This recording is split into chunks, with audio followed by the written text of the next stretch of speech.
All right, so depending on which video you've seen first, or if this is the first one, I have been doing a video series on 12 gauge double aught buck shotgun ammo and just comparing various types. So now this is kind of the battle of the cheap ones, if you will.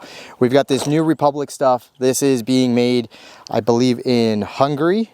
So it's worked out pretty well so far. Definitely a lot better than the Fiocchi personal defense that comes in a black box. If you guys saw the review on the Langdon Tactical Heat Shield, you saw that there was multiple failures with that ammo.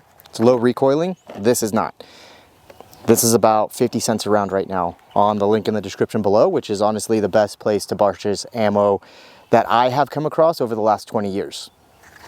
You can get Federal with flight control right now for $1 off of there. And then if you buy it in a bulk, you're gonna get free shipping.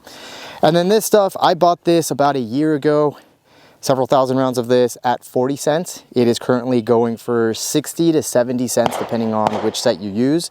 The site that I have linked in the description does not have this right now, but they do have this. So cheap training ammo, but also want to see if it could potentially work out at different distances. So I've got 3 different targets. We're gonna shoot at 6 yards, 10, and 15. I've got 2 different types of tape, so I'll shoot the exact same targets with both of these ammos, and then I will paste it up so you guys can see the spread difference. And I do believe that this, in the practice that I've done, personally, and comment below, I thought all double aught buck was the same size. But it seems like these are slightly bigger than at least the Federal with flight control that I compared it to. So we're gonna see what it compares to like this. Both 12 gauge, 2 3/4. Let's see, this one's 1325 feet per second, 9 pellets. This is 1360, and actually, I don't even know if it's 8 or 9 pellets, but we're gonna figure it out because I'm gonna shoot this one first. Let's get to it.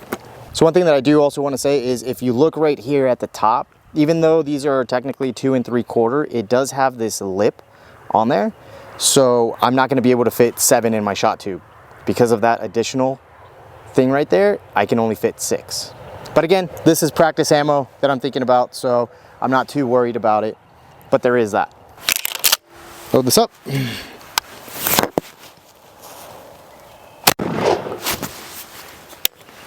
Got it. Let's go back. All right, 10 yards, different target. And then 15.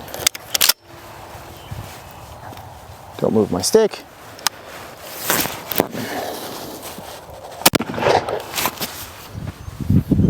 So that's actually pretty good for it being at 6 yards, I think. Now let's see. 1, 2, 3, 4, 5, 6, 7, 8, possibly 9. Let's go to the next one. We should be able to get a clear idea as to how many pellets. 1, 2, 3, 4, 5, 6, 7, 8, 9. Okay, so 9 pellets. 9 pellets are in the New Republic stuff. So it's going to be a pretty fair comparison to the Winchester Super-X.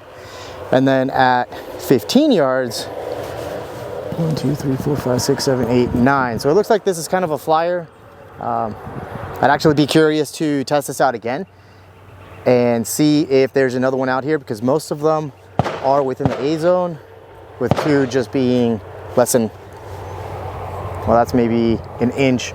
That's barely, that's a lot less. So yeah, let's actually shoot this one more time. I just want to see if it's going to have another flyer or if that's normal.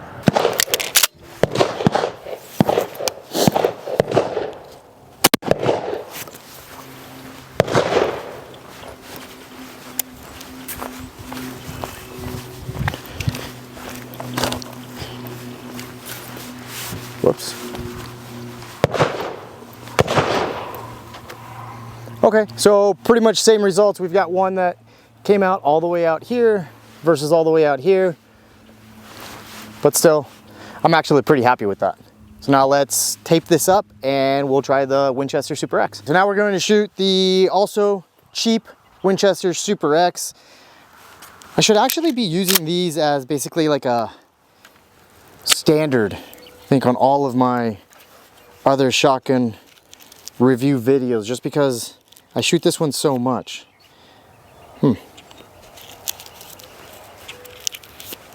That's interesting. Both of these are Winchester Super-X, but the brass, one's got brass and one doesn't. Winchester Super-X, Winchester Super-X. Huh. I guess they changed their formula and that's how old some of this stuff is. All right, got one in there, 6 yards.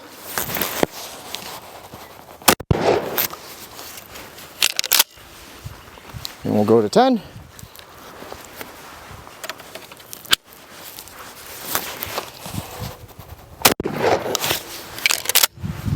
And 15.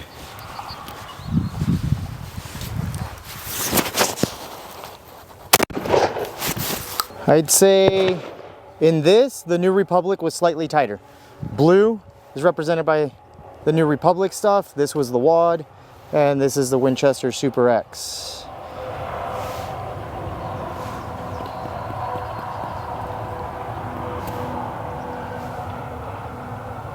We did tape them all up, right? 1, 2, 3, 4, 5, 6, 7, 8, 9, 10, 11.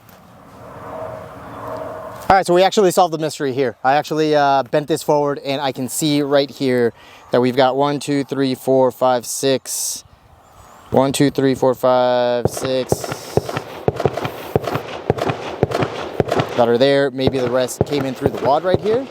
So 1, 2, 3, 4, 5, 6, 7 actually. So if we consider that maybe these two were also part of the Winchester or the, I'm sorry, the New Republic, then the rest of them, 1, 2, 3, 4, 5, 6, 7, 8, 9, that actually makes sense. So 1, 2, 3, 4, 5, 6, 7, 8, 9. That makes sense. 1, 2, 3, 4, 5, 6, 7, 8. 1, 2, 3, 4, 5, 6, 7, 8, 9. Okay, 9. In this case, I would say the blue is represented by 2 buckshots from New Republic, so that's why there's a lot more, but it does seem to be about the same to me. This little outlier down here versus this outlier of New Republic. So that seems about the same. This seems at 10 yards a little tighter. And I don't know what happened there. So obviously I can't replicate that. But battle of the cheap ones, I think they're both very comparable. So if you can find one that's significantly cheaper over the other, that's great. I've never had an issue with Winchester Super-X and I've shot several thousand rounds of that. I just ordered a case of the New Republic stuff. So far, I haven't had any issues. It's 250 rounds and today will mark the 250 rounds. I haven't had any issues with it. The only problem is, like I showed you guys earlier, it does have that little lip on the top of the New Republic stuff. So I can only fit 6 in the shot tube versus a full 7. But when practicing, to me, that's not a big deal. So there you go. That's it. Hopefully that helps. Like, comment, subscribe, hit the link in the description below to find the cheapest ammo.